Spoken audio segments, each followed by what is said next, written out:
మంచిది. మరి చాలా సంతోషం. సాక్ష్యాలు చాలా బాగా చెప్పారు. అయితే సాక్ష్యాలు చెప్పేటప్పుడు మీరు ఏమంటున్నారంటే చిన్నదే దేవుడు చేశాడు, చిన్నదే అంటున్నారు. ఆమేన్. సో ప్రవక్త అన్నాడు, hour God is not only the major miracles God. Okay, hour God is little things కూడా దేవుడు అని చెప్పాడు ప్రవక్త. హల్లెలూయా. కేవలం పెద్దవాటికే దేవుడు కాదంట మన దేవుడు. ఆమేన్. చిన్న వాటిని కూడా చేసే దేవుడే అన్నాడు. హల్లెలూయా. సో ప్రతిరోజు కూడా మనం గమనిస్తే మన జీవితంలో ఏదో ఒక మేలు దేవుడు చేస్తూనే ఉంటాడు. అయితే మనం దానికి గమనించాల్సిన అవసరం ఉంది, మనం గుర్తించాల్సిన అవసరం ఉంది. హల్లెలూయా.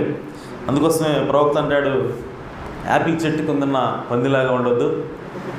ఎందుకనంటే యాపిల్ చెట్టు కిందన్న పంది అది పైనుంచి పడే యాపిల్స్ని తింటూ ఉంటుంది, కానీ ఒక్కసారి కూడా ఈ యాపిల్ ఎక్కడి నుంచి వస్తుంది, ఇది నా కడుపు నిండుతుంది కదా, సో ఎక్కడి నుంచి పడుతుంది ఇది అని చెప్పి ఒక్కసారి కూడా పైకి తలెత్తి చూడదంట. కానీ మనం అలా ఉండకూడదని ప్రవక్త అన్నాడు. ఆమేన్. సో దేవుడు చేసే ప్రతి చిన్న కార్యాన్ని కూడా మనం గుర్తించాలి, దేవుడికి స్తుతులు చెల్లించాలి. ఆమేన్. అప్పుడు దేవుడు సంతోషిస్తాడు, ఇంకా మన యొక్క నమ్మకత్వాన్ని బట్టి మనల్ని ఇంకా దీవిస్తాడు. ఆమేన్. సో కాబట్టి చిన్న కార్యం అయినప్పటికీ మనం ఖచ్చితంగా దేవుడిని గుర్తించాలి, దేవుడిని స్తుతించాలి. హల్లెలూయా. సరే, మంచిది. మరి వాక్యాలకు వెళ్ళబోయే ముందుగా మరి చిన్న ప్రకటన ఆల్రెడీ సహోదరుడు థామస్ గారు అనౌన్స్ చేసినట్టుగా మరి 10వ తారీఖు, ఈ నెల 10వ తారీఖు బుధవారం ఉదయం 10 గంటలకి మరి నూతన మందిర ప్రతిష్ట అనేది ఉన్నది. అలాగే అది ఎక్కడనంటే Karampudi Adinarayana colony, Vinukonda road. Okay, స్తూపం సెంటర్ అంటారు దాన్ని. సో అక్కడ మన పాస్టర్ విజయరాజు గారి చర్చ్ అది. సో బిల్డింగ్ కట్టారు, దాన్ని డెడికేషన్ చేయడానికి 10వ తారీఖు మరి జీవరత్న పాస్టర్ గారు వస్తున్నారు. కాబట్టి దేవుని చిత్తం అయితే మన అందరం కూడా సంఘం అంతా కూడా కలిసి వెళదాం. మరి ఆ విధంగా మరి దాన్ని కూడా ప్రార్థనలు పెట్టాలని చెప్పి ప్రభుపేట మనం చేస్తాను. మనందరం కూడా వెళదాం, మరి దేవుని యొక్క వాక్యాన్ని విందాం. మరి ఆ ప్రతిష్ఠ కార్యక్రమంలో మనం కూడా పాలు పంపులు పొందుదాం. ఆమేన్. మంచిది. మొన్న ఈ మధ్య విజయరాజ్ భాష గారు నాకు ఎప్పుడు ఫోన్ చేశారు, గత వారం మేబీ 3 days 4 days బ్యాక్ చేసినట్టున్నారు. ఫోన్ చేసి చెప్పారు ఆయన కూడా నాకు. కాబట్టి ఆ విషయాన్ని కూడా గుర్తించి మరి దాన్ని కూడా ప్రార్థనలో పెట్టండి. బుధవారం ఉదయకాలం 10 గంటలకి ఆరాధన ఉంటుంది. Okay, right. అలాగే 11వ తారీఖు కూడా మీటింగ్స్ ఉన్నాయి. మన ఏసుదాన పాస్టర్ గారు పిడుగురాళ్ళ, అక్కడికి మరి మార్క్ పాస్టర్ గారు వస్తున్నారు, వర్తమానికులు ఆయన. కాబట్టి అక్కడ కూడా దేవుని చిత్తం అయితే వెళ్దాం. ఓకే, సో ప్రార్థనలో పెట్టండి ఆ కుట్టాల విషయం కూడా. ఎందుకంటే దేవుడు రంగం మీదకి వచ్చి మాట్లాడేలాగా మనందరం కూడా ప్రార్థనలో పెడదాం వాటి విషయం. అలాగే నెక్స్ట్ థింగ్ ఏంటంటే మరి ఉదయం ఒక అధ్యాయం, సాయంత్రం ఒక అధ్యాయం చదవమని ప్రవక్త చెప్పాడు. ఆమేన్. సో అది ఎంతమంది చదువుతున్నారు ఒకసారి చేతులు ఎత్తుతారా? ఆమేన్. ఎవరు స్టార్ట్ చేయలేదు. ఓకే, సో ప్రతి ఆదివారం నేను అడుగుతూనే ఉంటాను. ఓకే, సో ఎంతమంది చదువుతున్నారు అనేది నేను తెలుసుకుంటాను. ఎందుకంటే మనం ఖచ్చితంగా వాక్యం చదవాలా, ప్రార్థన చేయాలా. ఒక క్వశ్చన్ అడిగారు ప్రవక్తని, దేవుళ్ళు ఎదగాలంటే ఏం చేయాలని అడిగారు. అడిగితే ఆయన అన్నాడు సింపుల్గా, వాక్యం చదవండి, ప్రార్థన చేయండి అన్నాడు. ఆమేన్. దేవునికి దగ్గరగా జీవించాలంటే నేనేం చేయాలని అడిగారు ఆయన ప్రవక్తని. అడిగితే ఆయన అన్నాడు, ప్రతిరోజు బైబిల్ చదవండి, ప్రార్థన చేయండి, దేవుడికి మీరు దగ్గరగా జీవిస్తారన్నాడు. హల్లెలూయా. కాబట్టి బైబిల్ చదవటం అనేది ప్రాముఖ్యం. మనం బైబిల్ చదివినప్పుడే దేవుని యొక్క మనస్సు ఏంటి, దేవుని యొక్క ప్రణాళిక ఏంటి అనేది దేవుడు మనకి మాట్లాడడానికి అవకాశం ఇచ్చినట్లు అవుతాం మనం. సో దేవుని యొక్క వాక్యం చదవకపోతే దేవుడు మనతో మాట్లాడడానికి అవకాశము ఉండదు. కాబట్టి ప్రతిరోజు కూడా ఉదయం లేవగానే ఒక అధ్యాయం, అలాగే పడుకునే ముందు ఒక అధ్యాయం బైబిల్ నుంచి చదవండి. అలాగే వర్తమానాలు ఎంతమంది చదువుతున్నారు, లేదంటే ఎంతమంది వింటున్నారు? చేతులు ఎత్తండి. ఆమేన్. Very good. సో ఇంకా చదవగలిగే వాళ్ళు ఉన్నారు కదా, చదువు వచ్చిన వాళ్ళు ఉన్నారు. ఓకే, కాబట్టి చదవగలిగే వాళ్ళంతా కూడా వర్తమానాలు చదవండి. చదువు లేని వాళ్ళు వర్తమానాలు వినండి. ఆమేన్. తెలుగులో వర్తమానాలు ఉన్నాయి. మరి దేవుని చిత్తం అయితే మరి త్వరలోనే మనం పుస్తకాలు కూడా ఓకే ఒక లైబ్రరీ లాగా మనం చర్చిలో పెడదాం. ఓకే, దానికోసం నేను ప్రయత్నాలు చేస్తున్నాను. ఎందుకంటే సంఘంలో పుస్తకాలు అనేవి అవైలబుల్లో ఉండాలి. సో 7 సంఘకాలాలు, 7 ముద్రలు, వాటితో పాటు ఇంకా ఏవైతే తెలుగులోకి ట్రాన్స్లేట్ అయినాయో అవన్నీ కూడా పుస్తకాలు సంఘంలో ఉండాలి. ఎందుకంటే ప్రతి ఒక్కళ్ళు కూడా వర్తమానం చదవాలి. ఆమేన్. వర్తమానం అనేది ప్రతి ఒక్కళ్ళు చదవాలి. కేవలం పాస్టర్ గారు చదివి బోధించడం కాదు. ఓకే, సంఘం కూడా వర్తమానం అనేది చదవాలి. చదివినప్పుడే మనం ఆత్మీయంగా ఎదుగుతాం. హల్లెలూయా, దేవునికి దగ్గరగా జీవిస్తాం. కాబట్టి అది చాలా ప్రాముఖ్యమైన విషయం. Okay, right. సరే, ఇంకో ప్రకటన ఉంది, అది సాయంత్రం చేస్తాను. ఓకే, కాబట్టి అది డబ్బులకు సంబంధించింది. ఓకే, మీకు అర్థమైపోయింది కదా. ఆమేన్. ఇంకా సహోదరుడు థామస్ గారికి ఇంకా మనం ఫుల్గా పే చేయలేదు. ఓకే, ఇంకా బాకీ ఉంది ఆయనకి. సో బాకీ తీర్చాల్సిన అవసరం ఉంది. కాబట్టి దాన్ని మీరు జ్ఞాపకం చేసుకోండి, గమనించండి. ఎవరైతే ఇవ్వలేదో వాళ్ళు మరి తీసుకొని వస్తే ఆయన బాకీ తీర్చడానికి మనకు అవకాశం దొరుకుతుంది. రైట్. ప్రకటనలు అయిపోయినాయి కదా, ఇంకేం లేవు కదా. ఆమేన్. రైట్. సో వాక్యంలోకి వెళ్దాం. ఈరోజు చదువుకున్న వాక్య భాగం నుంచి వర్తమానం ఏంటంటే, మనం ఒక సిరీస్ ఆఫ్ సర్మన్స్ గురించి మనం మాట్లాడుకుంటున్నాం. ఏంటి ఆ సిరీస్? విలియం బ్రానమ్ ఒక నిజమైన ప్రవక్త. ఆమేన్. సో అందులో లాస్ట్ మనం 4వ భాగం చెప్పుకున్నాం, ఇది 5వ భాగం. ఆమేన్. సో లాస్ట్ భాగంలో మనం దేవుని గురించి మాట్లాడాం.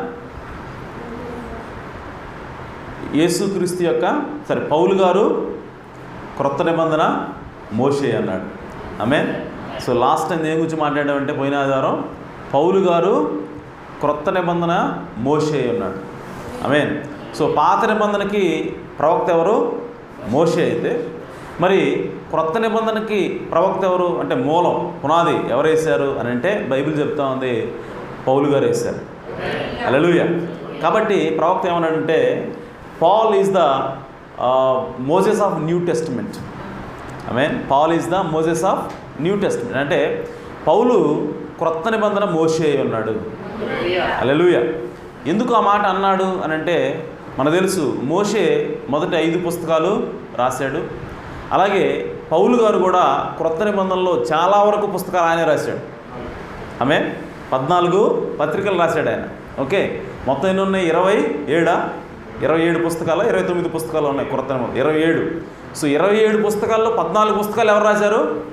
పౌలు గారే రాశారు.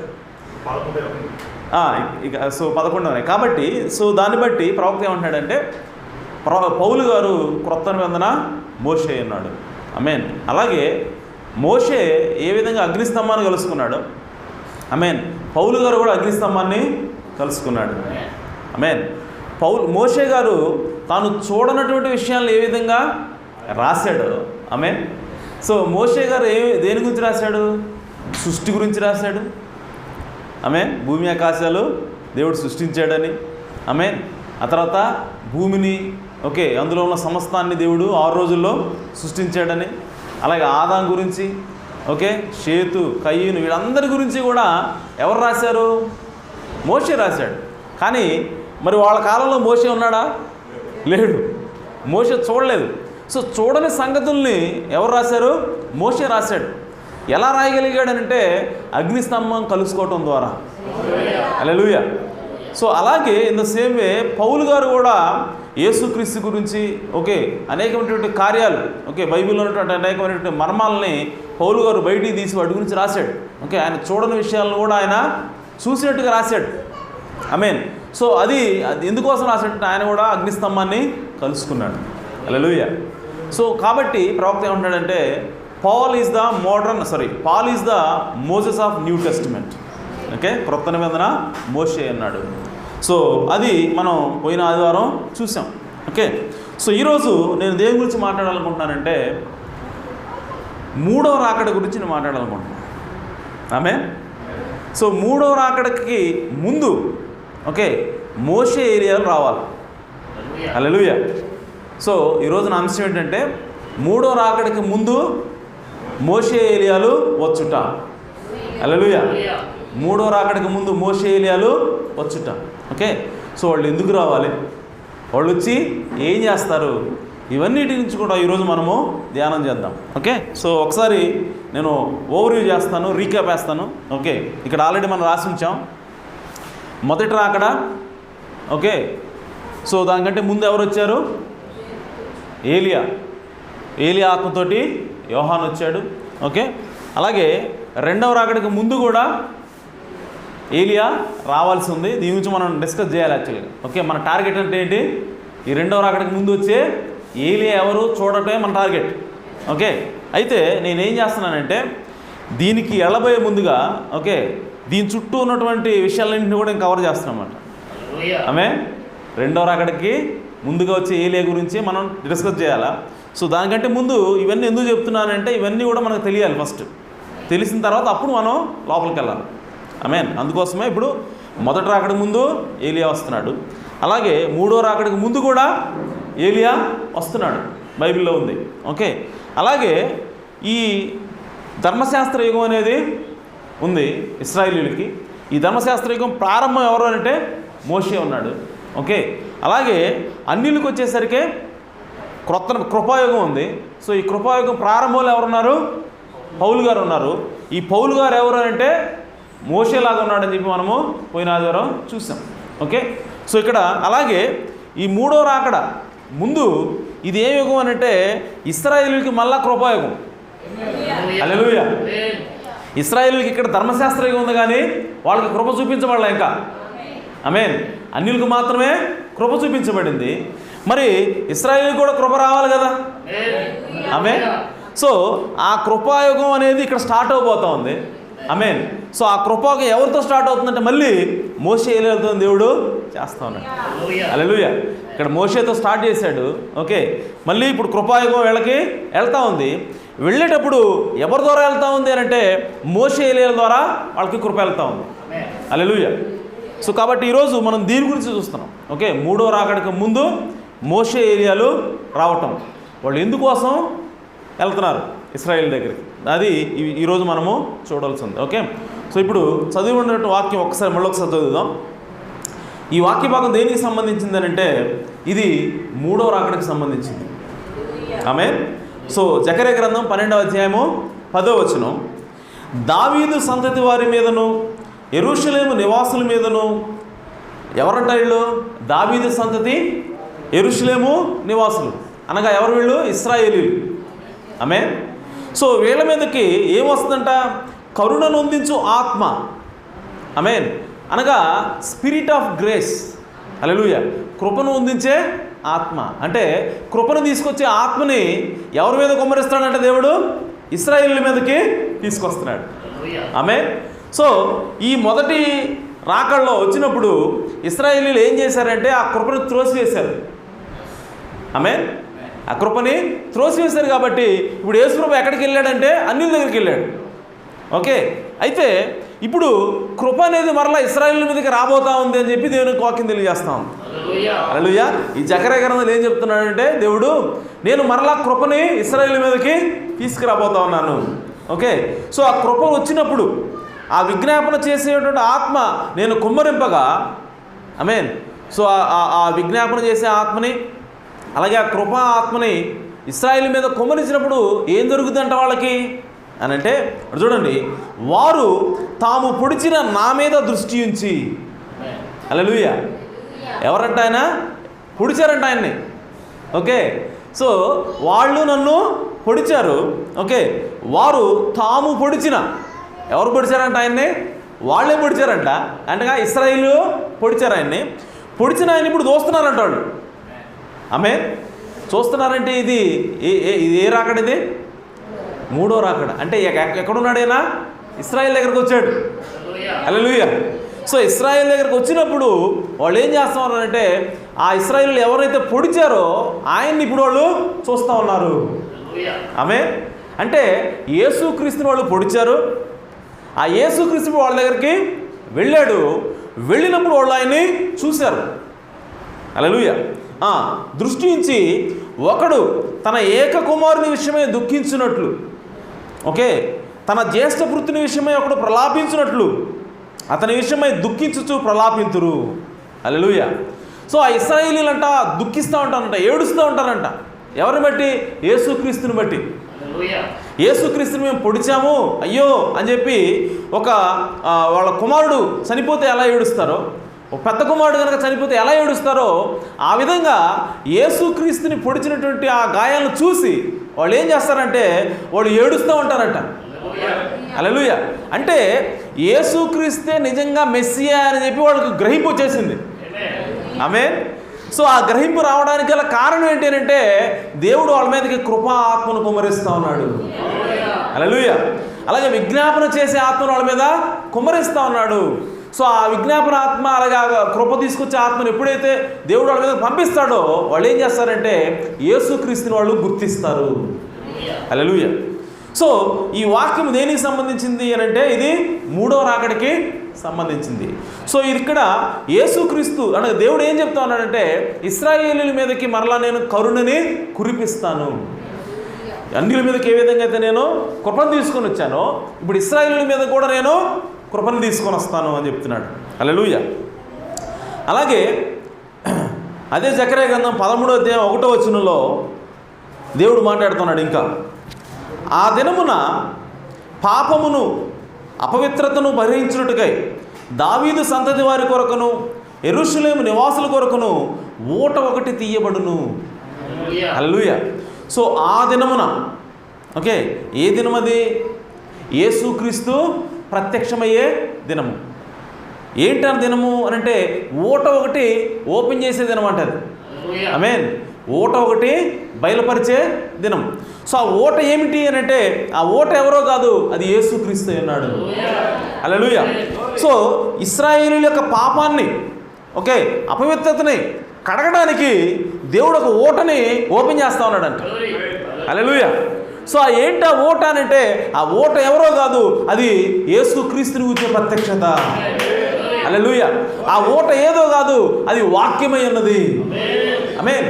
ఆ వాక్యాన్ని అనగా ఈ అన్యులకు ఏదైతే వాక్యాన్ని దేవుడు ఇచ్చాడో అదే వాక్యాన్ని 7వ బోర ద్వారా, హల్లెలూయా, 7వ బోర ద్వారా మరలా ఇశ్రాయేలీయులకి దేవుడు తీసుకొని వెళ్ళి ఆ వాక్యంతో ఇప్పుడు వాళ్ళ పాపాన్ని, వాళ్ళ అపవిత్రతని ఆయన కడగబోతా ఉన్నాడు.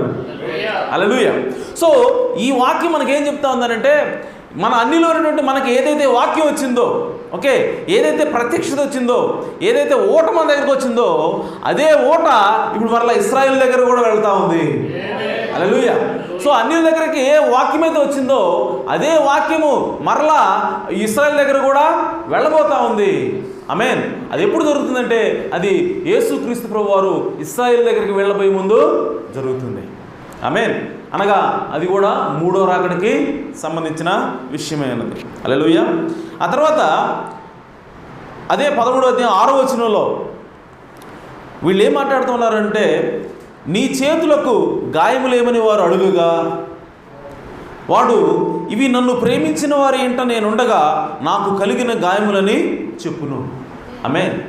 ఇది కూడా యేసు ప్రభువు వారు ఇశ్రాయేల్ దగ్గరికి వెళ్ళి తనను తాను బయలుపరుచుకున్నప్పుడు వాళ్ళు అడుగుతారంట ఈ గాయాలు ఎక్కడైనా నీకు అని చెప్పంటే ఇదిగో నన్ను ప్రేమించిన వారి ఇంట నేను ఉండగా.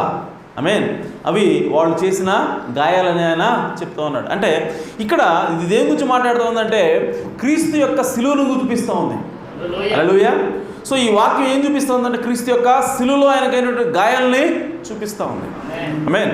అలాగే జకర్యా గ్రంథం 14వ అధ్యాయం 3వ రాకడ గురించి ఈ వాక్యం అది. సో ఎందుకు మనం మూడో రాకడ గురించి ఈరోజు మనం అంశం మూడో రాకడ, దానికంటే ముందు వచ్చే మోషే ఎలియాలు, కాబట్టి మనం ఫస్ట్ మూడో రాకడ చూస్తాం. ఓకే. 14వ అధ్యాయం 1వ వచనం, ఇదిగో యెహోవా దినము వచ్చుచున్నది, అందు మీ యొద్ద దోచబడినటువంటి సొమ్ము పట్టణంలోనే విభాగింపబడును. ఎలయనగా యెరూషలేము మీద యుద్ధము చేయుటకు నేను అన్ని జనులందరినీ సమకూర్చబోచున్నాను. ఆమేన్. అనగా ఇశ్రాయేల్ మీదకి అన్ని జనులందరూ కూడా ఏకమై వాళ్ళ మీదకి యుద్ధానికి వెళ్ళబోతారు. పట్టణము పట్టబడును, ఇండ్లు కొల్లపెట్టబడును, స్త్రీలు చెరపబడుదురు, పట్టణంలో సగం మంది చెరపట్టబడి పోవుదురు. అయితే శేషించువారు నిర్మూలము కాకుండా, అంటే ఇంతమందిని పట్టబడ్డారు, దోచుకున్నారు, ఇవన్నీ చేసిన తర్వాత కొంతమంది మిగులుతారంట. ఓకే, సో ఆ మిగిలిన వారు చనిపోకుండా, వాళ్ళు నాశనం కాకుండా వాళ్ళు పట్టణంలో నిలబడి ఉన్నప్పుడు, ఇప్పుడు దేవుడు ఏమంటాడు 3వ వచనం, అప్పుడు యెహోవా బయలుదేరి ఆమేన్ తాను యుద్ధకాలమున యుద్ధము చేయు రీతిగా ఆ అన్ని జనులతో యుద్ధము చెయ్యును.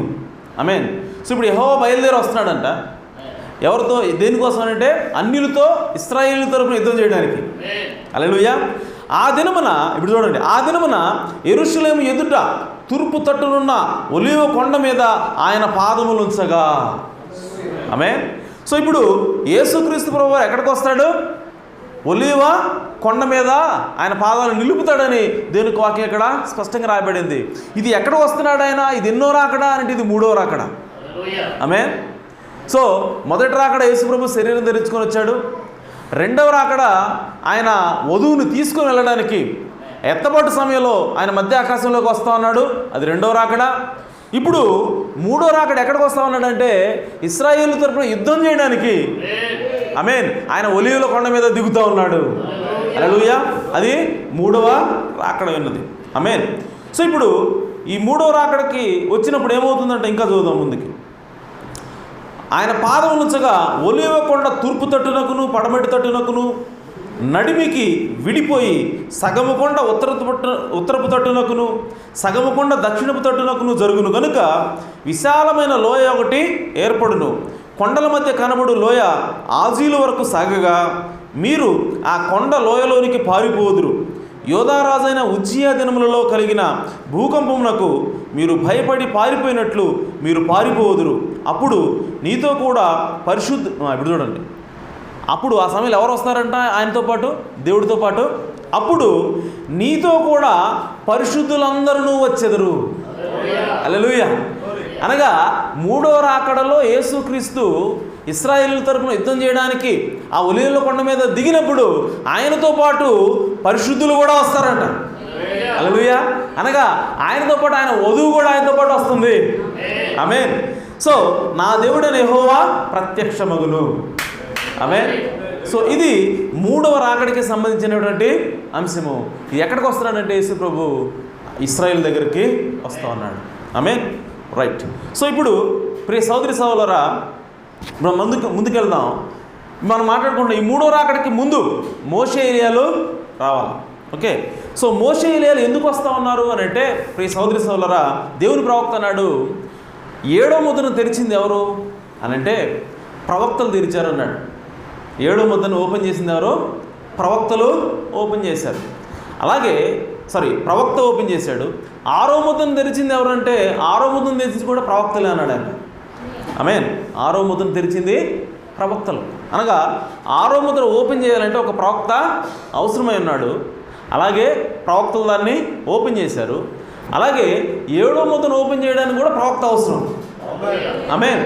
కాబట్టి ఈ 7వ ముద్రను ఓపెన్ చేసేటువంటి ఈ 7వ దూత ఎవరైతే ఉన్నారో ఆయన ఖచ్చితంగా ప్రవక్త అయి ఉండాలా. హల్లెలూయా. సో 6వ ముద్రను ఓపెన్ చేయడానికి ప్రవక్త ఏ విధంగా అవసరమో 7వ ముద్రను ఓపెన్ చేయడం కూడా ప్రవక్త అంతే అవసరమైనది. ఓకే, అయితే ఇప్పుడు 6వ ముద్ర ఎక్కడ ఓపెన్ చేయబడింది? ఆమేన్. అసలు 6వ ముద్ర అంటే ఏంటి? హల్లెలూయా. 6వ ముద్ర అనగా అది బాధించే ముద్ర. 6వ ముద్ర అనగా అది శుద్ధి చేసే ముద్ర. హల్లెలూయా.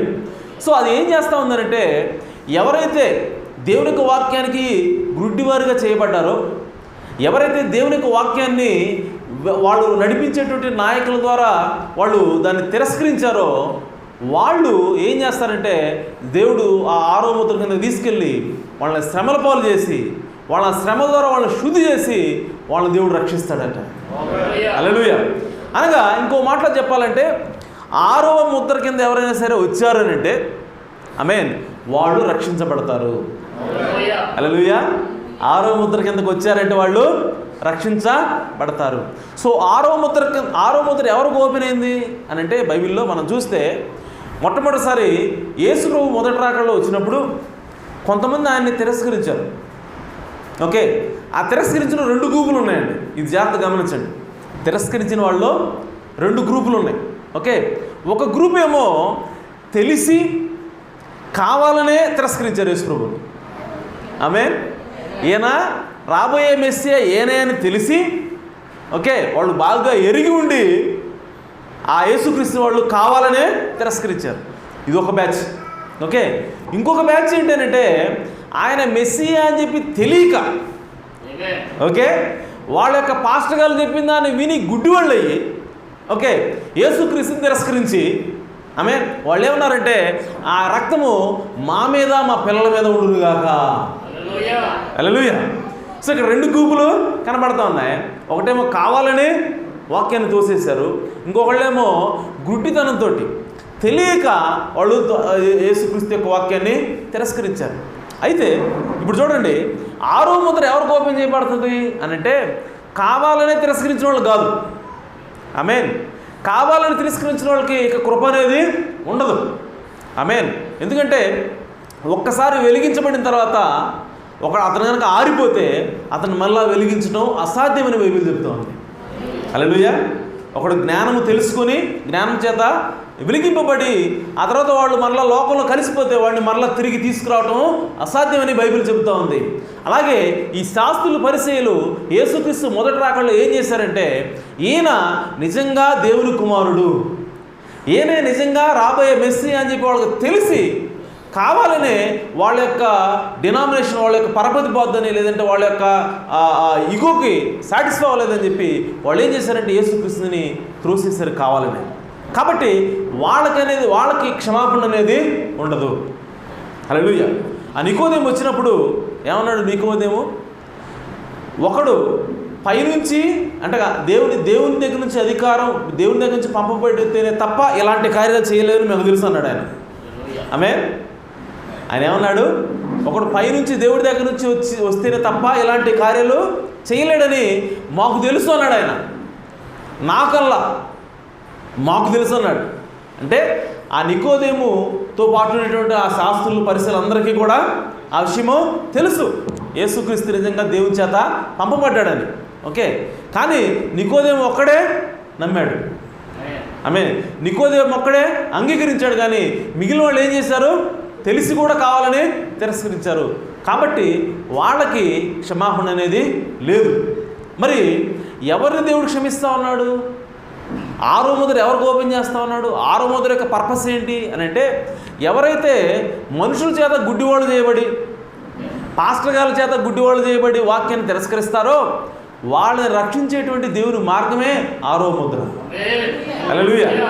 సో అటువంటి వాళ్ళకి దేవుడు ఏం చేస్తాడంటే ఈ కష్టాలు, ఈ శ్రమలు, ఈ యొక్క ఓచకోత ఇవన్నిటిని కూడా వాళ్ళ మీదకి తీసుకొని వచ్చి తద్వారా వాళ్ళని ఏం చేస్తాడంటే పరిచయం చేసి, అంటే వాళ్ళని కడిగి శుద్ధి చేసి అప్పుడు వాళ్ళని పరలోకానికి తీసుకెళ్తాడు ఆయన. హల్లెలూయా. సో ఆ విధంగా 6వ ముద్ర చేత కడగబడిన వాళ్ళు ఎవరు అంటే ప్రియ సోదరి సోదరులారా, బలిపీఠం కింద ఉన్న ఆత్మలు. ఆమేన్. బలిపీఠం కింద ఉన్న ఆత్మలు ఎవరు? వాళ్ళు 6వ ముద్ర చేత కడగబడిన వాళ్ళు, 6వ ముద్ర చేత వాళ్ళు నీతిమంతులుగా తీర్చబడిన వాళ్ళు. సో అందుకోసం వాళ్ళు ఏమంటున్నారంటే, అయ్యా ఎందాక మాకు న్యాయం తెచ్చకుండా ఉంటావు, ఎందాక మా కొరకు, మా రక్తం కొరకు నువ్వు తీర్పు తెచ్చకుండా ఉంటావు అని చెప్పి ఆత్మలో వాళ్ళకి దేవునికి మొరపెడతా ఉన్నాయి. సో వాళ్ళు దేనికోసం చూస్తూ ఉన్నారంటే ప్రతీకారం కోసం వాళ్ళు చూస్తూ ఉన్నారు.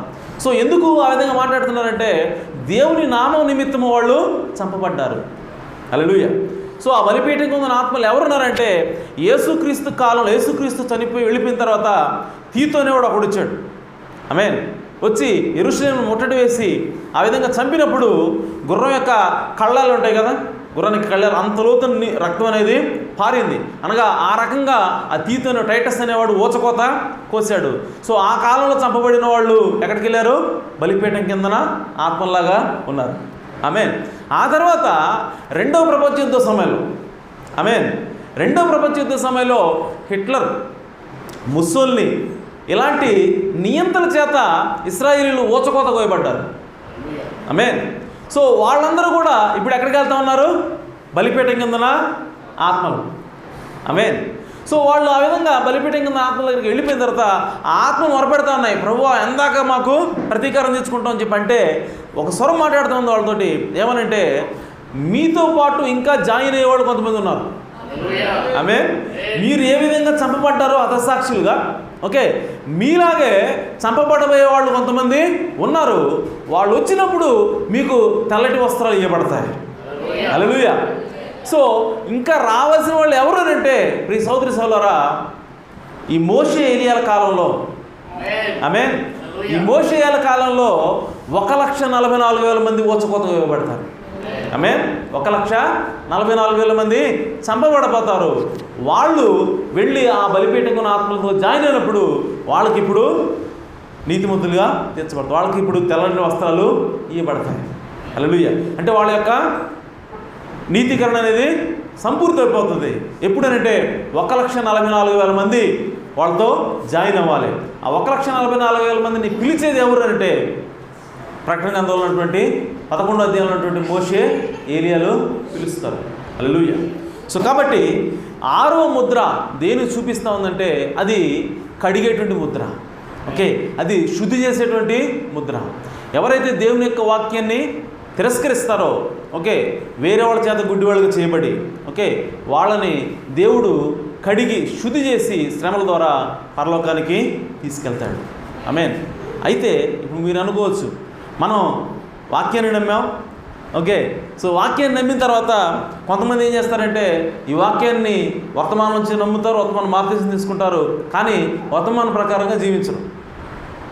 ఆమేన్. సో వర్తమానం తెలిసి జీవించట్లేదు అనుకో, ఓకే, మరి వీళ్ళు ఏ కేటగిరీ చెందుతారు? ఆమేన్. వీళ్ళు 6వ ముద్ర కింద రారండి.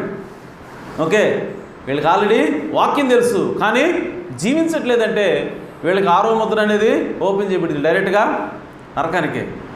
ఆమేన్. కాబట్టి దేవుని యొక్క ఈ వర్తమానంలో ఉన్న మనం చాలా సీరియస్గా ఉండాలి. హల్లెలూయా. ఎందుకంటే వాక్యం తెలిసి తప్పు చేస్తే నో ఎక్స్క్యూజ్. ఓకే, సంఘశాఖలో కొంతమంది ఉన్నారు. ఓకే, వాళ్ళ పాస్టర్ గారు చెప్పిన మాటలను బట్టి వాళ్ళు ఏం చేస్తారంటే ఈ వాక్యాన్ని తిరస్కరిస్తారు, కానీ వాళ్ళ హృదయంలో యథార్థవంతులే, వాళ్ళ హృదయంలో దేవుణ్ణి ప్రేమిస్తున్నారు. అటువంటి వాళ్ళకి దేవుడు 6వ ముద్రను ఓపెన్ చేసి, ఆమేన్, వాళ్ళ శ్రమల గుండా తీసుకుని వెళ్ళి వాళ్ళ పరలోకానికి తీసుకుపోతాడు. ఆమేన్. కానీ వర్తమానంలో ఉండి, ఓకే, వాక్యం ప్రతి వారం ప్రతి బుధవారం వింటా, ఓకే, దాన్ని తిరస్కరిస్తే ఇక నీకు 6వ ముద్ర అనేది ఓపెన్ చేయడం ఉండదు, నువ్వు పరలోకం పోవటం అనేది ఉండదు. కాబట్టి మనం ఈ వర్తమానంలో చాలా సీరియస్గా ఉండాలి. హల్లెలూయా. సో మనం ఏది చేసినా సరే సిన్సియర్గా సీరియస్గా మనము చేయాలి. ఓకే, కాబట్టి 6వ ముద్ర అనేది కేవలం గుడ్డివాళ్ళుగా చేయబడిన వాళ్ళకి మాత్రమే. ఓకే, అయితే ఈ 6వ ముద్రను ఎవరు ఓపెన్ చేస్తారు? 6వ ముద్ర అంటే శ్రమ, 6వ ముద్ర అనగా శోధన, 6వ ముద్ర అనగా అది కడిగేటువంటి ముద్ర అయినది. ఓకే, అది శోధన, అది మరణమైనది. ఓకే, అది బాధ అయినది 6వ ముద్ర అంటే. ఈ 6వ ముద్రని ఎవరు ఓపెన్ చేస్తున్నారు అని చెప్పంటే ప్రియ సోదరి సోదరులారా, 6వ ముద్రని మోషే ఏలియాలు ఓపెన్ చేస్తున్నారు. ఆమేన్. 6వ ముద్రని మోషే ఏలియాలు ప్రవక్తలుగా ఉండేవాళ్ళు మోషే 6వ ముద్రని ఓపెన్ చేస్తున్నారు. అది ఎక్కడుందంటే లూకా సువార్త 9వ అధ్యాయం 22వ వచనం.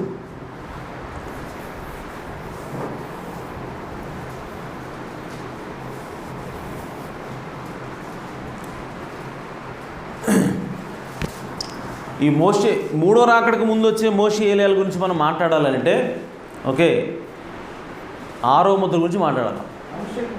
ఆమేన్. అందుకోసం 6వ ముద్ర గురించి మాట్లాడుతున్నా. మనిషి కుమారుడు బహుశ్రమలు పొంది పెద్దల చేతను ప్రధాన యాజకుల చేతను శాస్త్రుల చేతను విసర్జింపబడి చంపబడి 3 దినములు లేచుట అగత్యమని చెప్పాను. ఆమేన్. ఇదేంటిది? 6వ ముద్ర. ఎవరికి? యేసుక్రీస్తుకి. ఆమేన్. మరియు ఆయన అందరితో ఇట్లా, నేను ఎవడైనను నన్ను వెంబడింపగోరిని ఎడల తన్ను తాను ఉపేక్షించుకొని ప్రతిదినము తన సిలువ ఎత్తుకొని నన్ను వెంబడింపవలను. ఆమేన్. ఇప్పుడు చూడండి 30వ వచనం. సో యేసు ప్రభు ముందే చెప్పాడు, నాకు శ్రమలు అనేవి రాబోతున్నాయి. ఓకే, నేను సిలువ అనేది మొయ్యాలి, నేను మరణం గుండా వెళ్ళాలి అని యేసు ప్రభు శిష్యులతో చెప్తున్నాడు. ఇప్పుడు 30వ వచనం. మరియు ఇద్దరు పురుషులు ఆయనతో మాట్లాడుచుండ్రి. వాళ్ళు ఎవరంట? వారు మోషే ఏలియా అనువారు. హల్లెలూయా.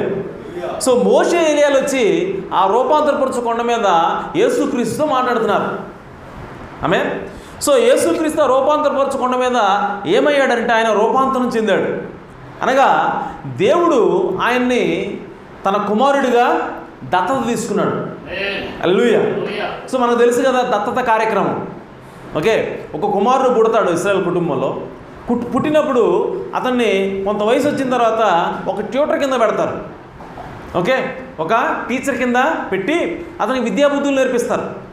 ఓకే, నేర్పించిన తర్వాత అతను నేర్చుకుంటూ ఎదుగుతూ ఉంటాడు. ఎదిగిన తర్వాత ఒకనొక దినాన ఆ ట్యూటర్ వస్తాడు, ఆ టీచర్ వస్తాడు. ఆ టీచర్ వచ్చి తండ్రికి చెప్తాడు, ఆ కుమారుడు యొక్క తండ్రికి, అయ్యా నీ కుమారుడు ఇప్పుడు బాగా ట్రైనింగ్ పూర్తయిపోయింది, బాగా ట్రైనింగ్ పొందాడు. సో ఇతడు ఇప్పుడు బాగా జ్ఞానంతో నింపబడ్డాడు. ఇప్పుడు నీ పని ఏదైతే నువ్వు చేస్తున్నావో ఇప్పుడు నీ పని ఇప్పుడు నీ కుమారుడికి నువ్వు అప్పచెప్పొచ్చు. ఆమేన్ అని ఆ టీచర్ ఏం చేస్తాడంటే తండ్రికి సాక్ష్యం ఇస్తాడు. సాక్ష్యం ఇచ్చినప్పుడు ఇప్పుడు ఆ తండ్రి ఒక పెద్ద విందు చేస్తాడు. ఓకే, విందు చేసి ఆ విందులో ఏం చేస్తాడంటే తన కుమారుణ్ణి దత్తత తీసుకుంటాడు. హల్లెలూయా. సో దత్తత అంటే ఏంటంటే ఆ కుమారుణ్ణి స్టేజ్ మీద పిలిచి అందరి ముందు కూడా ఏం చెప్తాడంటే, ఇదిగో ఈరోజు నా కుటుంబంలో నా గర్భారం పుట్టినటువంటి నా కుమారుడు ఇప్పుడు ప్రయోజకుడు అయ్యాడు. ఆమేన్. ఇప్పుడు నా అంతటి వాడు అయ్యాడు. కాబట్టి నాకున్నటువంటి అధికారాన్ని ఇప్పుడు నా కుమారుడికి నేను ఇస్తా ఉన్నాను. నా మాట ఏ విధంగా చెల్లుతుందో ఈరోజు నుంచి నా కుమారుడి మాట కూడా ఆ విధంగానే చెల్లుతుందని చెప్పి చెప్పటమే దత్తత తీసుకోవడం అంటే. హల్లెలూయా. సో ఆ దత్తత కార్యక్రమం అనేది యేసుక్రీస్తు కూడా జరిగింది. ఆమేన్. యేసుక్రీస్తు ఎవరంటే దేవుని యొక్క కుమారుడు అన్నాడు. సో ఆయన కుమారుడుగా ఉన్న ఆయన ఇప్పుడు దేవుడు ఆయన్ని దత్తత తీసుకుంటా ఉన్నాడు. ఆ దత్తత కార్యక్రమం ఎక్కడ జరిగింది అంటే ఆ రూపాంతరపరచు కొండ మీద జరిగింది. హల్లెలూయా. సో రూపాంతరపరచు కొండ మీద ఆయన యొక్క ముఖం, ఆయన యొక్క వస్త్రాలు, ఆయన యొక్క దేహం అంతా కూడా మార్చబడి ఆయన వెలుగుతూ ప్రకాశిస్తూ ఉన్నప్పుడు, హల్లెలూయా, అప్పుడు ఆయనతో ఎవరు మాట్లాడుతూ ఉన్నారు? అప్పుడు ఏమన్నాడు అని అంటే దేవుడు వచ్చి ఏమంటున్నాడంటే, ఇదిగో ఇక నుంచి ఆయన ఏం చెబితే అది చెయ్యండి. హల్లెలూయా.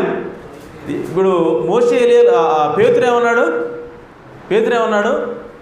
నీకు ఒక పర్ణశాల, మోషేకి ఒక పర్ణశాల, ఏలేకు ఒక పర్ణశాల కట్టి ఇక్కడే మనం సెటిల్ అవుతుందని చెప్పి అంటే, ఆమేన్. అప్పుడు ఒక స్వరం చెప్తా ఉంది. ఏమని చెబుతా ఉంది? ఇదిగో ఈయన నా ప్రియ కుమారుడు, ఈయన చెప్పింది, ఈయన మాట వినండి. హల్లెలూయా. ఈయన మాట వినండి. సో ఇప్పుడు దేవుడు ఏం చెప్తున్నాడంటే నా మాట వినండి అంటలా. ఆమేన్. దేవుడు ఏమంటాడంటే యేసుప్రభువుని చూపించి ఈయన మాట వినండి. హల్లెలూయా. అంటే దేవుడు దాన్ని యేసుక్రీస్తుని దత్తత తీసుకున్నాడు. అది దత్తత కార్యక్రమం. కాబట్టి ఇప్పుడు దేవుడు ఏమంటాడంటే ఇప్పటివరకు నా మాట విన్నారు, ఈ రోజు నుంచి ఈయన మాట వినండి. హల్లెలూయా. అంటే ఇప్పుడు యేసుక్రీస్తు నా అంతటి వాడయ్యాడు. నా కుమారుడు ఇప్పుడు నా స్థానానికి వచ్చాడు. నా కుమారుడు ఇప్పుడు నాకులాగా అధికారం చేస్తాడు, చేయడానికి సమర్థుడు. కాబట్టి ఇదిగో నేను చెప్తున్నాను, పేతురు ముగ్గురు కాదు, ఇదిగో ఈయన మాట వినండి. హల్లెలూయా. సో యేసుక్రీస్తుకి పట్టాభిషేకం జరిగిన రోజు అది. ఆమె యేసుక్రీస్తుని దేవుడు దత్తత తీసుకున్న రోజు అది. సో ఆ రోజు చాలా సంతోషంగా ఉంది, వాతావరణం అంతా చాలా ఉత్సాహంగా ఉండాల్సిన సమయం. ఆ సమయంలో మోషే ఏలియాలు దేవుడి దగ్గర యేసుప్రభువు దగ్గరికి వచ్చారు. ఆమేన్. యేసుప్రభువు దగ్గరికి వచ్చి దేని గురించి మాట్లాడుతున్నారంట? హల్లెలూయా. చూడండి 31వ వచనం. వారు మహిమతో అగపడి ఆయన యెరూషలేములో నెరవేర్చబోవు నిర్గమమును గూర్చి మాట్లాడుచుండిరి. హల్లెలూయా. సో నిర్గమము అని రాయబడింది ఇక్కడ. ఓకే, అక్కడ ఇంగ్లీష్లో ఏం రాయబడిందంటే ఆయన ఆ యెరూషలేములో యెరూషలేములో ఎదుర్కొనబోయేటువంటి శ్రమల గురించి అన్నది. ఆమేన్. యెరూషలేములో ఆయన ఎదుర్కోబోయే శ్రమ గురించి, అనగా సిలువ యొక్క మరణం గురించి మోషే ఏలియాలు మాట్లాడుతున్నారంట. హల్లెలూయా. ఆయన దత్తత చేయబడి ఓకే, సో దేవునితో సమానంగా ఉన్నటువంటి సంతోష సమయంలో మోషే ఏలియాలు వచ్చి ఏం చేస్తున్నారంటే యేసుక్రీస్తుకి 6వ ముద్ర విప్పుతున్నారంట. ఆమేన్. ఇదిగో నీ కొరకు శ్రమ ఎదురు చూస్తూ ఉంది, నీ కొరకు శిలువ మరణం ఎదురు చూస్తూ ఉంది. ఎందుకు ఈ శిలువ మరణం గుండా నువ్వు వెళ్ళాలి? ఎందుకు ఈ శ్రమ గుండా నువ్వు వెళ్ళాలి? ఎందుకు ఈ 6వ ముద్ర గుండా నువ్వు వెళ్ళాలా? ఆమేన్.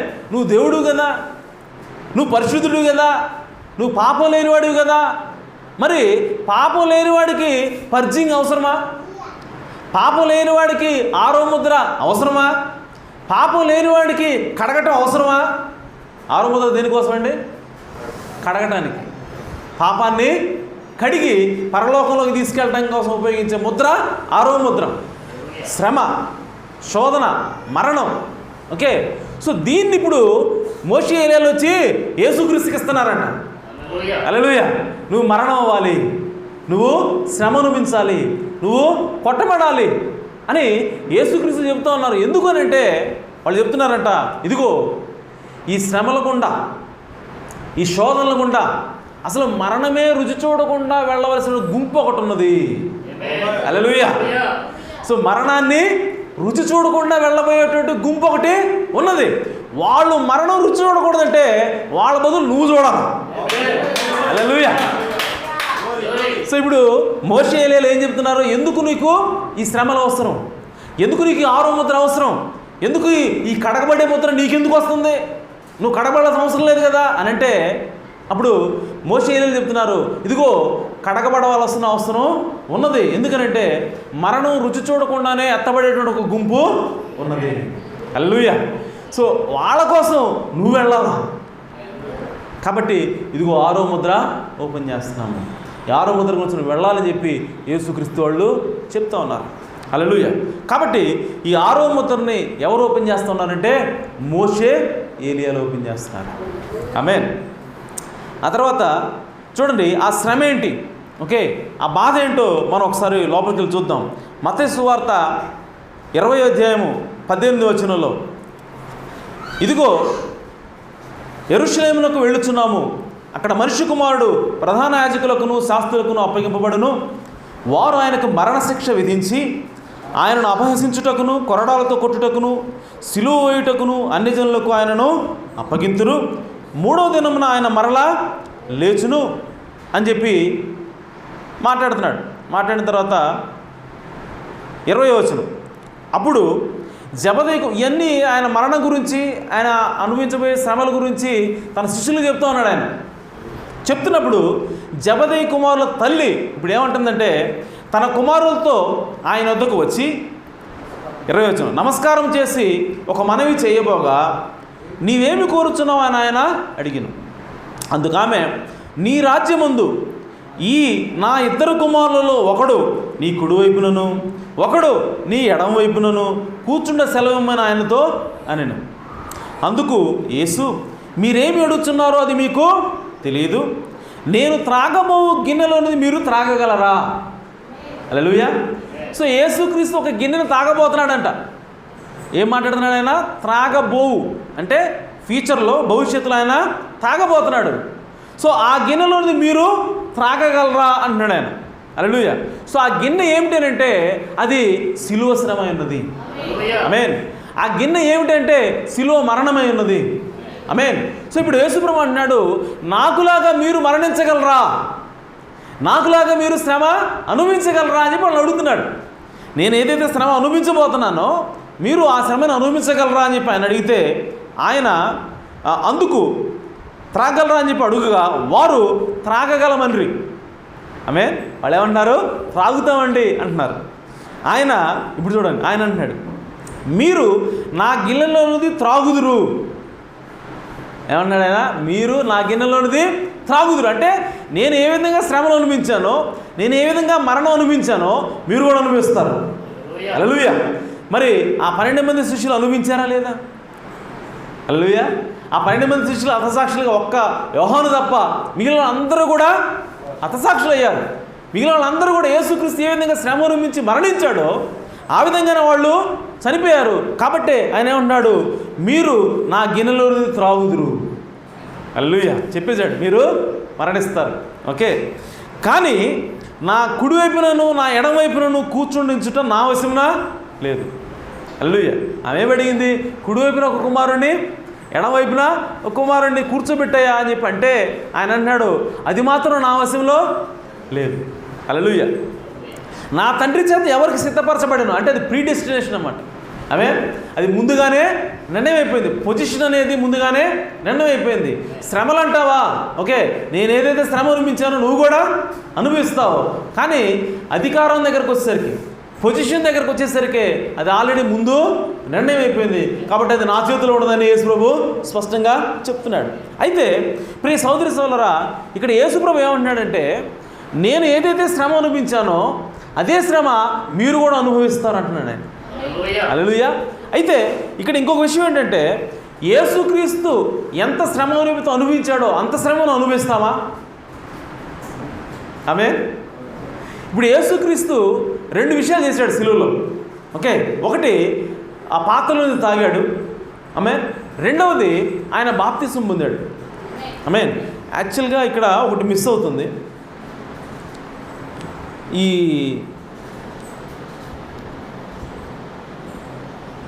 అందుకు యేసు, మీరేమి అడుగుతున్నారో మీకు తెలియదు, నేను త్రాగబో గిన్నెలోని మీరు త్రాగలరా అని అడిగాడు కదా. ఓకే, గిన్నె గురించి మాట్లాడాడు కదా. ఇంగ్లీష్లో ఇంకొక మాట కూడా ఉంది అక్కడ. ఆమేన్. అదేంటంటే, నేను పొందిన బాప్తిసం మీరు పొందగలరా అన్నాడు ఆయన. ఆమేన్. నేను త్రాగబో గిన్నెలోనిది మీరు త్రాగగలరా అని మరలా ఆయన ఏమంటాడంటే, నేను పొందిన బాప్తిసం మీరు పొందగలరా అన్నాడు ఆయన. హల్లెలూయా. ఆ మాట తెలుగులో రాయలా. ఓకే, సో 2 విషయాలు ఉన్నాయి. ఒకటి గిన్నెలో త్రాగాడైనా, రెండవది బాప్తిసం పొందాడంట. అది ఆల్రెడీ అయిపోయింది. అనగా ఆ బాప్తిసం ఏంటంటే పరిశుద్ధాత్మ బాప్తిసం. హల్లెలూయా. సో యేసుక్రీస్తు ప్రభు వారు ఆ యోహాను చేత బాప్తిసం పొందినప్పుడే ఆయన పరిశుద్ధాత్మ చేత బాప్తిసం పొందాడు. సో కాబట్టి ఆయన ఏమంటాడంటే, నేను పొందిన బాప్తిసం మీరు పొందగలరా, పొందబో బాప్తిసం కాదు. ఆమేన్. నేను పొందిన బాప్తిసం మీరు పొందగలదు. ఇంగ్లీష్లో ఉంది, తెలుగులో రాయలేదు అది. ఓకే, సో నేను పొందిన బాప్తిసం మీరు పొందగలరా, అలాగే నేను త్రాగబో గిన్నెలోది మీరు త్రాగగలరా అన్నప్పుడు వాళ్ళు ఎవరంటే మేము త్రాగగలము అన్నారు. ఓకే, అలాగే మేము పొందుతాం అనకే బాప్తిసం కూడా పొందుతారు. ఓకే, ఇప్పుడు యేసు ప్రభు ఏమంటాడంటే, చూడండి 2 విషయాలు ఉన్నాయి. ఒకటి గిన్నెలోది త్రాగటం, 2 బాప్తిసం. ఓకే, ఇప్పుడు గిన్నెలోది త్రాగాం, యేసు ప్రభు తాగినట్టుగా మనం కూడా తాగుతాం.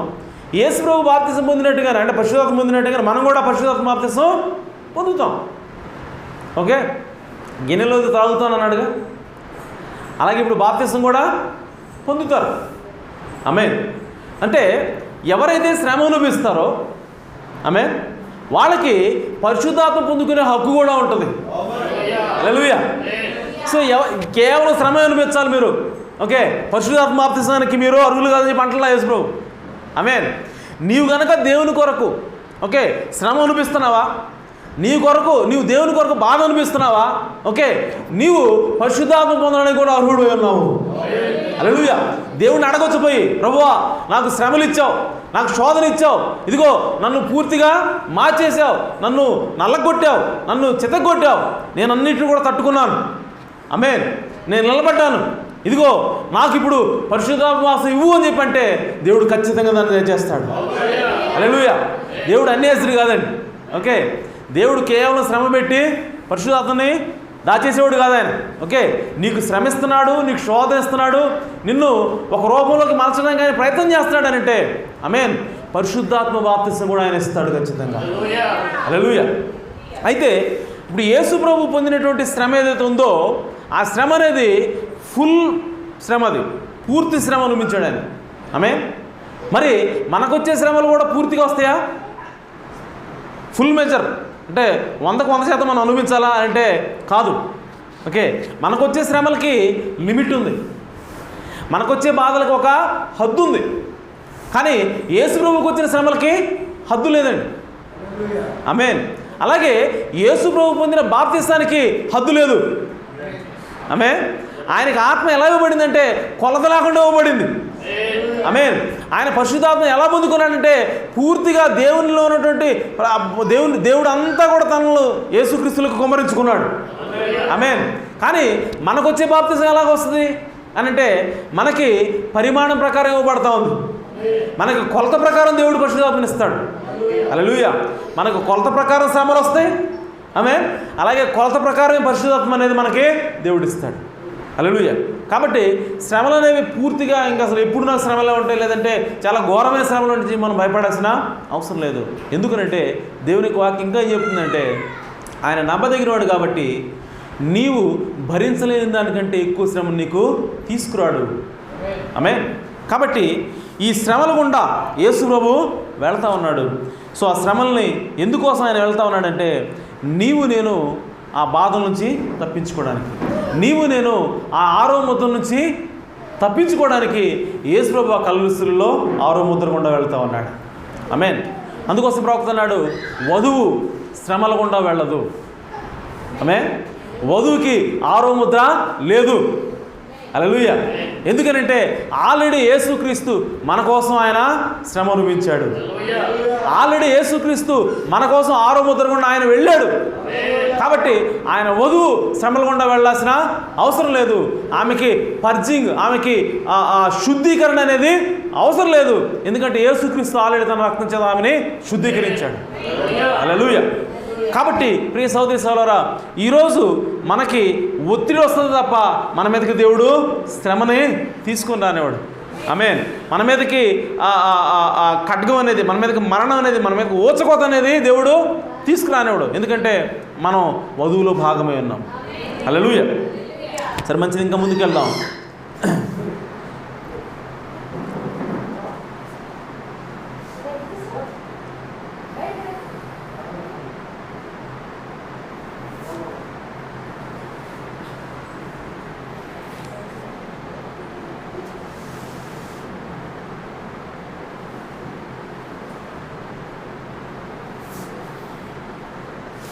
ఓకే, ఇప్పుడు ఇక్కడికి వద్దాం.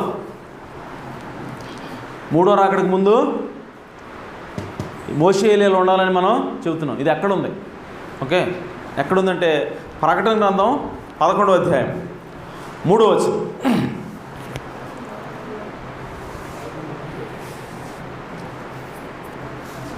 ప్రకటన గ్రంథం 11వ అధ్యాయము 3వ వచనం. నేను నా 2 సాక్షులకు అధికారం ఇచ్చేదను. ఆమేన్. ఎవరంట వీళ్ళు? సాక్షులు. ఆమేన్. ఏం రాయబడింది అక్కడ? సాక్షులు. ఎంతమంది? 2.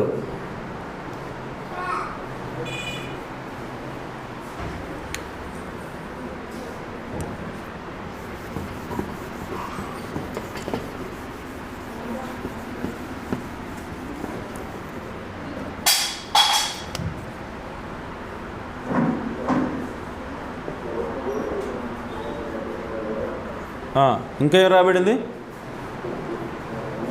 వారు గోనెపట్ట ధరించుకొని 1260 దినములు ప్రవచించెదరు. ఎన్ని రోజులు? 1200, అంతేనా? 1260 రోజులు ప్రవచిస్తారంట.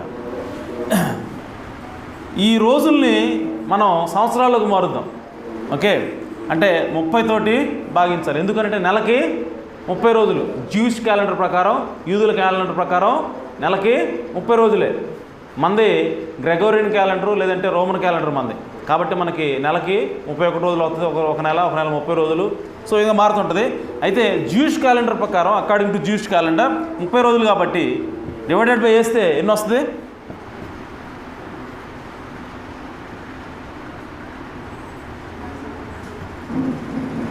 అంతేనా? 42 నెలలు. ఓకే, సో 42 నెలలు డివైడెడ్ బై 12, 3.5 సంవత్సరాలు. ఎన్ని సంవత్సరాలు? 3.5 సంవత్సరాలు. 1200. వీళ్ళు 2 సాక్షులు ఎన్ని రోజులు ప్రవర్తిస్తారంట? 3.5 సంవత్సరాలు. హల్లెలూయా. గుర్తుపెట్టుకోండి. Okay, right.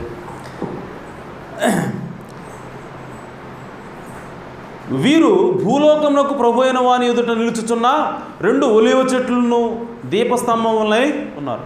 వీళ్ళు ఎవరంట? 2 సాక్షులు, మళ్ళా 2 ఒలీవ చెట్లు అంట. అలాగే దీపస్తంభాలు,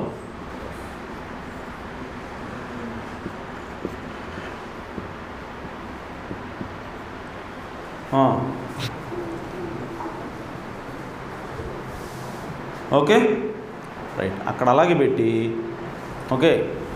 వీళ్ళెవరు? ఈ ఇద్దరు సాక్షులు ఎవరు? ఓకే, ఈ ఒలివ చెట్లు ఎవరు? ఈ దీప స్తంభాలు ఎవరు? ఓకే, దీని గురించి ఏం చెబుతుంది బైబిల్? జకర్యా గ్రంథం అది అట్టాగే పెట్టండి, రెవల్యూషన్ 11 అలాగే పెట్టి జకర్యా గ్రంథం 4వ అధ్యాయం.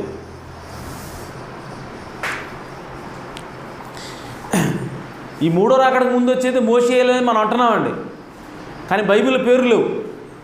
హల్లెలూయా, పేర్లు లేవు. ఇప్పుడు ఆ పేర్లు ఎలాగ చెబుతున్నాం అన్నది ఇప్పుడు తెలుసుకోవాలి, దానికోసం అన్నమాట. ఓకే, జకర్యా గ్రంథం 4వ అధ్యాయము 1వ వచనం. నాతో మాట్లాడుచున్న దూత తిరిగి వచ్చి నిద్రపోయిన ఒక లేపినట్టు నన్ను లేపి, నీకు ఏమి కనపడుచున్నది అని అడుగుగా, నేను సువర్ణమయమైన దీపస్తంభమును, దాని మీద ఒక ప్రమిదయను, దీపస్తంభమునకు 7 దీపములను, దీపమునకు 7 గొట్టములను కనబడుచున్నవి. మరియు 2 ఒలివ చెట్లు దీపస్తంభమునకు కుడి ప్రక్క ఒకటి, ఎడం ప్రక్క ఒకటి కనబడుచున్నవని చెప్పి, ఇక్కడ 2 ఒలివ చెట్లు ఉన్నాయి.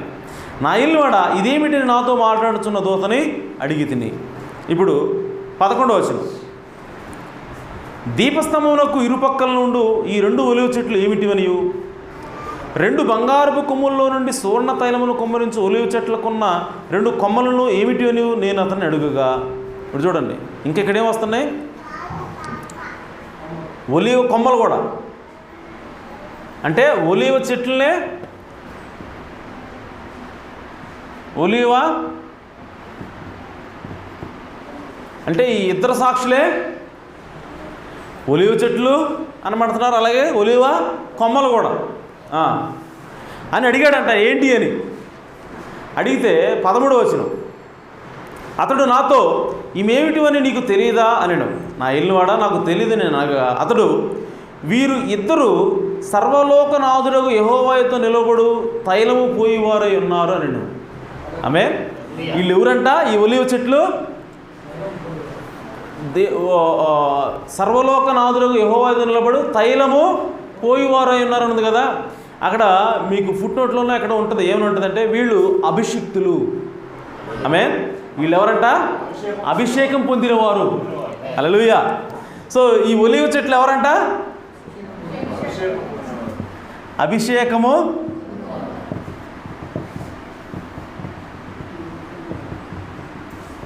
అంటే వీళ్ళు మనుషులే. ఆమె వీళ్ళు 2 ఒలివ చెట్లు అంటే మనుషులు, అభిషేకము పొందిన వాళ్ళు. ఆమె రైట్. మళ్ళీ ప్రకటన 11:5 వచనంకి రండి. సో ఇప్పుడు ఒలివ చెట్లు ఏంటో చూసాం కదా, ఎవరంటే వాళ్ళు అభిషేకము పొందినవాళ్ళు. ఆమె 15:5 వచనం, 11:5 ప్రకటన 11:5.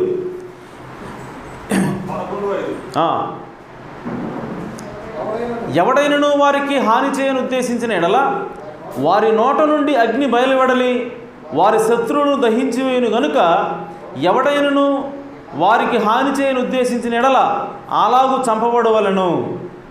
ఆమేన్. ఇప్పుడు చూడండి, వీళ్ళు ఎవరంట? ఈ ఇద్దరు సాక్షులు ఒలివ చెట్లు అంట. ఒలివ చెట్లు అంటే అభిషేకం పొందిన వాళ్ళని జకర్యా చెబుతున్నాడు. ఓకే, ఈ అభిషేకం పొందిన వాళ్ళకి ఎవరైనా హాని చేయబోదు అంటే, ఈ అభిషేకం పొందిన వాళ్ళని వీళ్ళు మనుషులని, దేవుని యొక్క అభిషేకం పొందిన వాళ్ళని, ప్రవక్తలని మనకు అర్థమవుతుంది. ఓకే, ఇద్దరు సాక్షులు ఎవరు? అభిషేకం పొందిన వాళ్ళంటే ప్రవక్తలని మనకి అర్థమవుతుంది. కానీ వీళ్ళ పేర్లు మరి వీళ్ళు మోషేయలేని ఎట చెబుతాం? ఇద్దరు సాక్షుల్ని మోషేయలేని ప్రవక్త అంటున్నాడు. ఓకే, మోషేయలేని పేరెట్ట పెడతాం వాళ్ళకి? ఆమేన్. ఎలా పెడతామంటే ప్రవక్త అన్నాడు, వాళ్ళ యొక్క పరిచర్యను గమనించండి. ఆమె వాళ్ళ యొక్క పరిచర్యను గమనిస్తే మనకేమర్థమవుతుందంటే వాళ్ళు ఎవరో అనేది మనకి అర్థమవుతుంది. ఓకే, సో 11వ అధ్యాయం 5వ వచనంలో వాళ్ళు ఏ పరిచర్య చేస్తారో, వాళ్ళు ఎలాంటి కార్యాలు చేస్తారో ప్రకటన గ్రంథంలో ఉంది. ఓకే, ఎలా ఉందంట? హాని చే ఉద్దేశించిన వారి నోట నుండి అగ్ని బయలువెడలి వారి శత్రువులు దహించి వేయును. హల్లెలూయా. అంటే వాళ్ళు అగ్ని కురిపించగలరు. ఆమె. సో వాళ్ళు మాట్లాడితే అగ్ని వస్తుంది. సో బైబిల్లో ఓకే ఒక ఆయన ఆజ్ఞాపించాడు. ఆయన ఆజ్ఞాపించగా మాట సెలవుగానే అగ్ని దిగి వచ్చి దహించేసింది కొంతమందిని. హల్లెలూయా. సో ఆయన ఎవరు? ఏలియా. ఆమె. సో అది ఎక్కడుంది మనకి చెప్పాల్సిన అవసరం లేదు కదా. ఆమె. సో రాజుల గ్రంథం 2వ రాజులు 1వ అధ్యాయం 8వ వచనం ఉంటుంది. ఓకే. సో అందుకు వారు అతడు గొంగళి ధరించుకుని నడుమునకు తోలు తొట్టి కట్టుకుని వాడని ప్రత్యుత్తరం ఇక ఆ మనుషుడు తిష్బీయుడు ఏలియా అని అతడు చెప్పెను. వెంటనే రాజు 50 మందికి అధిపతి అయిన ఒకరిని వాని 50 మందితో కూడా ఏలియా యొద్దకు పంపెను. అతడు కొండ మీద కూర్చొని ఉండగా అధిపతి ఎక్కి అతని సమీపంలోకి పోయి, దైవజనుడా, నీవు దిగి రావాలని రాజు ఆజ్ఞాపించుచున్నాడు అనెను. అందుకు ఏలియా, నేను దైవజనుడినైతే అగ్ని ఆకాశం నుండి దిగి వచ్చి నిన్ను నీ 50 మందిని దహించునుగాక అని 50 మందికి అధిపతి అయిన వారితో చెప్పగా అగ్ని ఆకాశం నుండి దిగి వాని 50 మందిని దహించెను. హల్లెలూయా. సో ఆయన సెలవుగానే అగ్ని దిగి వస్తూ ఉంది. సో ఈ సాక్షులు కూడా వాళ్ళ మాట చొప్పున వాళ్ళ నోటి నుంచి అగ్ని వచ్చి దహిస్తూ ఉందంట. అంటే వాళ్ళ మాట సెలవుగానే అగ్ని వస్తూ ఉంది. హల్లెలూయా. సో దాన్ని బట్టి ఆయన ఎవరు? అందులో ఒక సాక్షి ఎవరు? ఏలియా. హల్లెలూయా. ఆ తర్వాత ఇంకా చాలా ఉన్నాయి. లోకాసువార్త 9వ అధ్యాయంలో కూడా యేసుప్రభు దగ్గరికి శిష్యులు వస్తారు. ఓకే. యేసుప్రభుని కొంతమంది చేర్చుకోరు. అప్పుడు యోహాను అలాగే ఇంకొంతమంది శిష్యులు ఏమంటారంటే, ప్రభువా, ఏలియా ఏ విధంగా అగ్ని దించి నాశనం చేశాడో ఓకే మిమ్మల్ని చేర్చుకోలేదు కదా, వీళ్ళని కూడా మనం అగ్నితోటి దహిద్దామని చెప్పి అంటున్నారు. ఆమేన్. అంటే ఏలియా పరిచయం ఏంటి అంటే ఆయన మాట సెలవిచ్చినప్పుడు అగ్ని దిగి వస్తుంది. హల్లెలూయా. సో ఆ ఇద్దరు సాక్షులు ఒక సాక్షి యొక్క పరిచయం బట్టి మనకేమర్థమవుతుంది? ఆయన ఏలియా. హల్లెలూయా. అలాగే 11వ అధ్యాయం 6వ వచనంలో తాము ప్రకటన గ్రంథం 11వ అధ్యాయం 6వ వచనంలో తాము ప్రవచింపు దినములు వర్షము కురవకుండా ఆకాశమును మూయుటకు వారికి అధికారము కలదు. హల్లెలూయా. సో వర్షం రాకుండా ఆకాశాన్ని మూసేసింది ఎవరో బైబిల్లో? ఏలియా. ఓకే. ఇంకో విషయం, ఎన్ని సంవత్సరాలు మూసాడు ఆయన? వీళ్ళు ఎన్ని సంవత్సరాలు ప్రవచిస్తున్నారు? వీళ్ళు ఎన్ని సంవత్సరాలు ప్రవచించారండి? 3.5 సంవత్సరాలు. ఏలియా ఎన్ని సంవత్సరాలు మూసాడు? హల్లెలూయా. కాబట్టి ఈ ఇద్దరు సాక్షులు ఒక సాక్షి ఎవరు? ఏలియా. ఆమేన్. రైట్.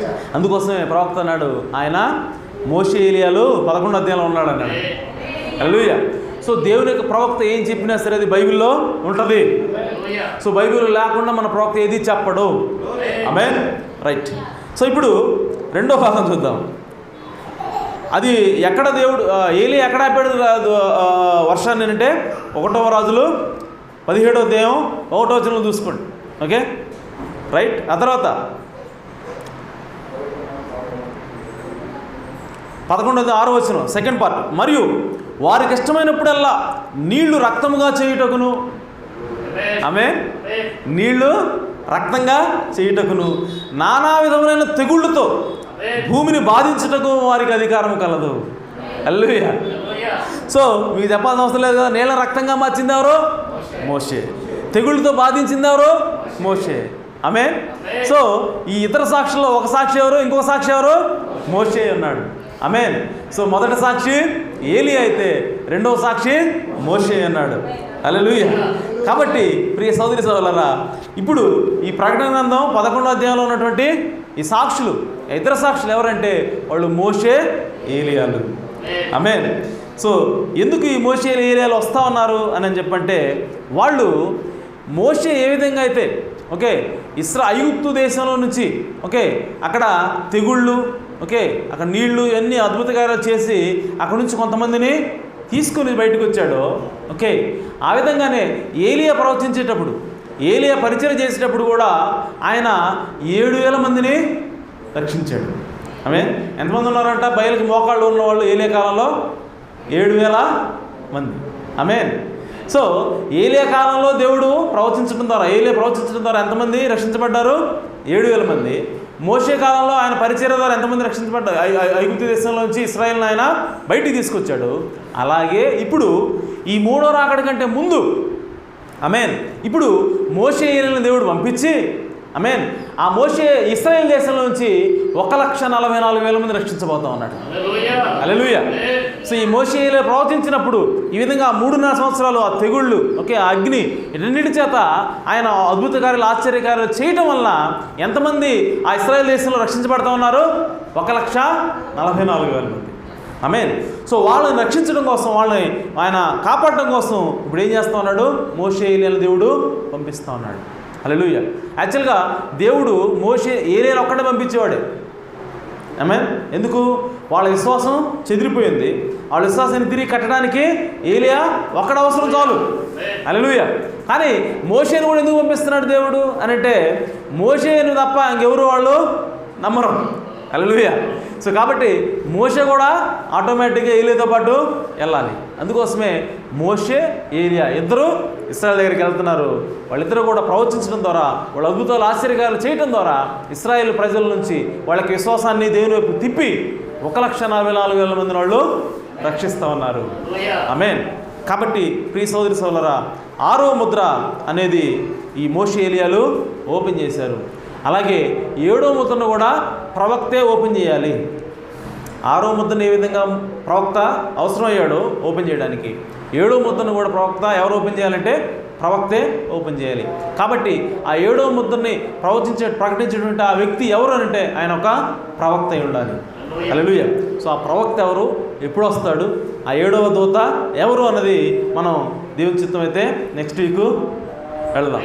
Okay, right. సో ఇప్పుడు అర్థమైంది కదా, మొదటి రాకడ, 2వ రాకడ, 3వ రాకడ. ఆమేన్.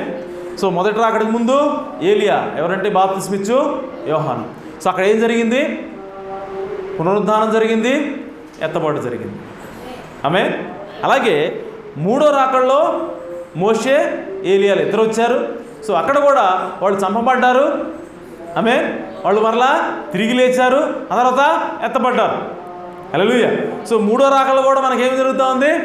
ఏలియా కనపడుతున్నాడు, పునరుద్ధానం ఉంది, మళ్ళా ఎత్తబడి ఉంది. అయితే ఈ 2వ రాకడలో దేవుడు వచ్చినప్పుడు మరి ఏలియా ఉంటాడు ఖచ్చితంగా. మరి ఏలియా ఉన్నాడంటే అక్కడ ఖచ్చితంగా పునరుద్ధానం జరగాలి, ఎత్తబడి జరగాలి. హల్లెలూయా. సో కాబట్టి ఎత్తబడే ముందు వచ్చేది ఎవరు అని అంటే ఏలియా ఉన్నాడు. 2వ రాకడలో అది జరగవలసి ఉన్నది. కాబట్టి దేవుడు ఈ వాక్యం సమృద్ధిగా దీవించును గాక. ఆమేన్. God bless you.